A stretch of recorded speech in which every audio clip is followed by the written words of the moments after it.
Listen, everybody makes it easy and calls it an X factor. What's the X factor in the game? I have to make things more complicated, so I'm calling them travel agents. Had to get cute. Who may be responsible for sending their opponent on an early vacay, booking the travel to Cabo, or Costa Rica, or the Azores, or wherever they want to go? Okay, on those. You ever see those jet TikToks? What is it called? If you guys haven't, rest in peace to TikTok. Not only will two teams be going home between the Rams, the Eagles, the Ravens, or the Bills, but also TikTok, may she rest in peace, on Sunday, potentially. But what I'm talking about, the jet? Amalfi Jets. Who's booking travel on Amalfi Jet? If you're not on TikTok, this is my favorite TikTok, is Amalfi Jets. I have a crush on him. I know he has a girlfriend. I have a crush on that guy. Love that guy. I don't know. Find out what his name is. I like that. Okay, so anyway, my travel agent for the Lions, the guy shipping travel potentially for the other side and their opponent is got to be Kirby Joseph. Sorry, it's kind of low-hanging because he's a two-time friend of the show. Did his thing at Illinois, as we see. Great college. Playing a bunch of his Illinois guys this weekend. Safety, 9 picks. Ed Reed, Hall of Famer, said he's one of the best in the business, and he is because he's an all-pro. We'll have Mahdi on to talk about that maybe later. But he was talking to me about his instincts, his film study, and there's something he said while breaking down his interception against the Niners that caught our attention. They like to throw the ball across the middle a lot, in between the hashes, and that's why I patrol. That's my area of the field. Okay. So me understanding what players are coming my way, like the glance route, like I told you, like I've been waiting on that. I've been waiting on that play all game. You anticipate everything. Yeah. You got to anticipate everything. That's a part of me. Like that's a part of me, anticipation. That's how I make breaks on the ball. That's why I'm coming out of nowhere and snagging the ball out the air. Like that's how it is. You can say what you want about anything about him, or is it luck? Is it whatever? Interceptions. What he just said there, he knew he was going to have a big day because they throw into his vicinity. Guess where Jayden Daniels also likes to throw, and where 7 of his 9 interceptions this season have happened. Ding, ding, ding. Oof. It's going to take mistake-free football for the Commanders to win in Detroit. They know that. They can do that. Jayden has to be aware of X-Factor/travel agent Kirby Joseph. Kirby Joseph wants Jayden to go on vacation. Do you understand? Kirby, by the way, plus 430 to record an interception over on FanDuel Sportsbook, if you so choose to spend your time there, and you should.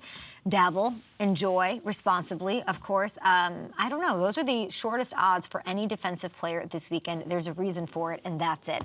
Commander side, who's the travel agent? Who's booking a jet on Amalfi Airlines with, what's his name? Colin what? Jones. Colin Jones. Meow. Big fan of Colin Jones. I just like the way he operates. He hates everyone. He hates rich people. It's great. Okay. Okay, I have to get my bearings here. So Commanders at Lions. On the Commander side, I'm going to go ahead and say the travel agent booking the Amalfi Jet on TikTok for the Lions is Austin Ekeler. Okay? He's going to play a huge role. You need to get the ground game going. It is so sexy right now to run the ball. Ekeler started taking more snaps in the second half last week to help finish off the Bucs. Austin, he's been shining this year, sharing a backfield with Brian Robinson, 4.8 yards per carry, the most he's averaged in a season since 2019. He's made big plays in this passing game.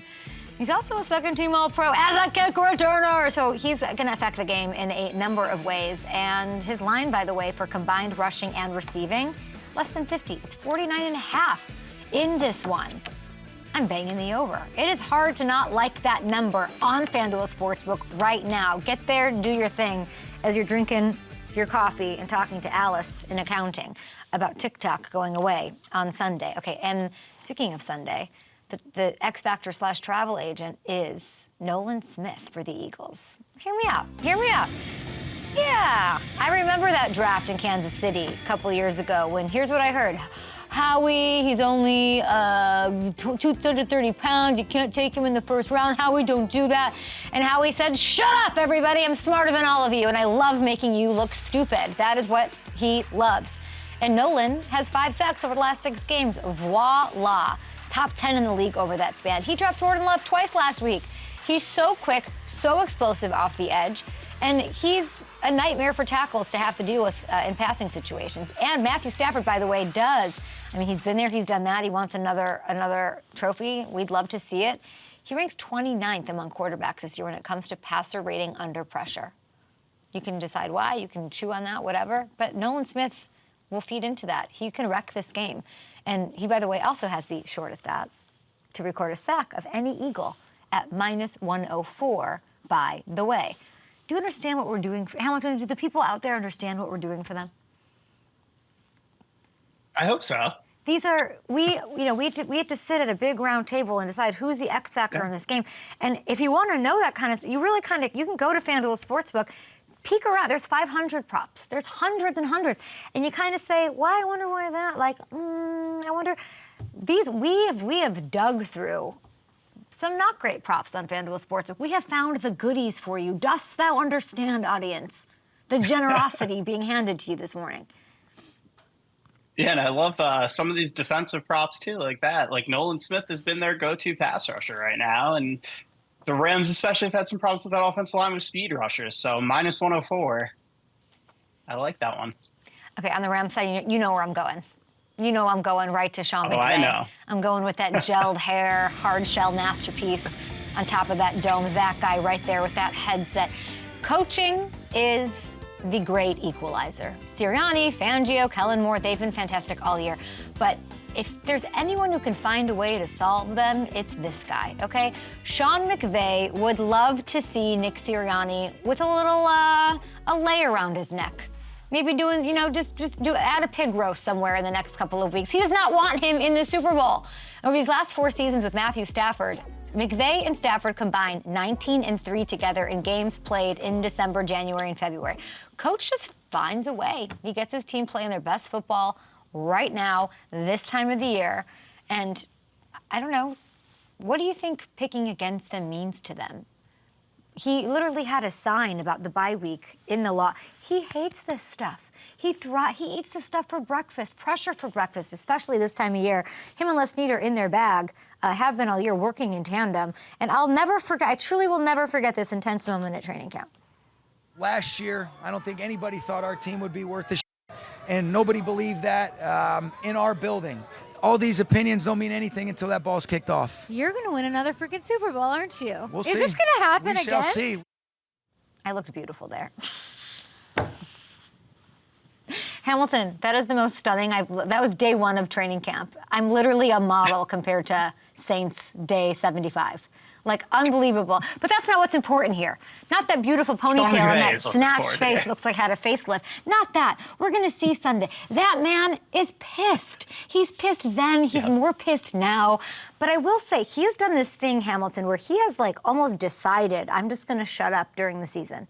I want to say this. Yeah. Sean McVay won a Super Bowl, humbled by another one that he talks about a lot where he lost. But he still could run the show as far as being a star among coaches, making it about him, the wizardry, the coaching tree. He could stand there speaking with his whole chest, all little bites, little thing. He could be in GQ and Vogue and whatever the freak he wants. Nothing. Quiet. Sitting back. There's something to that. That's a discipline. That's a hard thing to do when the world's asking you to, like, come to Amazon, come to this, bell of the ball. You know how many things he probably gets pitched? He doesn't want it. Yeah. He doesn't want it. He's quiet. He's being quiet, and I love it.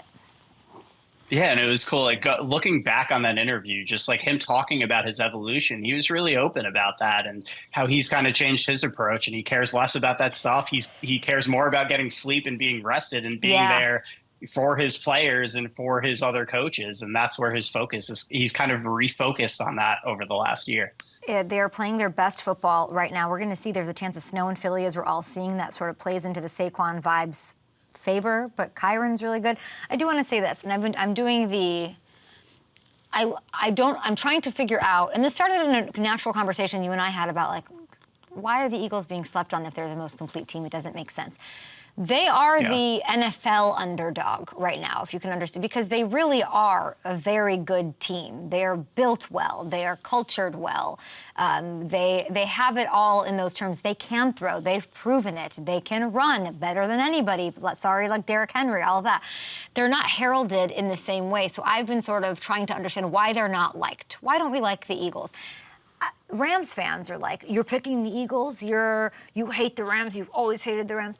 Rams, like, this isn't about you. This isn't even about, it doesn't matter I wasn't even thinking of who the opponent, it's whoever the opponent, even against the Lions. It'd be like, yeah, we picked the Lions, but why are the Eagles so downtrodden? Why are they so off everyone's radar? Why are we constantly picking holes in them like we do with the Chiefs, who are the 3-time contenders, if we have some crazy fatigue or vendetta or just like don't want them to succeed? So the Rams could easily win this game. They've got momentum, they've got experience, they can punch you in the mouth, they've got the pass rush. I mean, and then you've got this O-line on the other. This is going to be a fight. Don't worry, like it's going to be an absolute fight. I'm not going to pick who wins. Rob Motti will do that. I don't know if you have any insights on what this comes down to. Does it come down to the snow, in your opinion?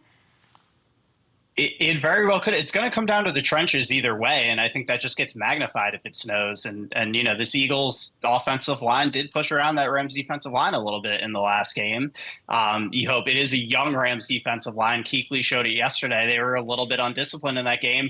Hopefully that's a learning experience from them and they can hold their own. But ultimately, I think that's what it comes down to is, can they hold up against that massive Eagles offensive line? He said Verse and Turner and Fisk, like they just need to do their job. It was almost as if they were antsy or amped up or doing too much to try to figure it out. If they can batten down the hatches, they can change their luck in this one. The Rams don't play like the Eagles fans.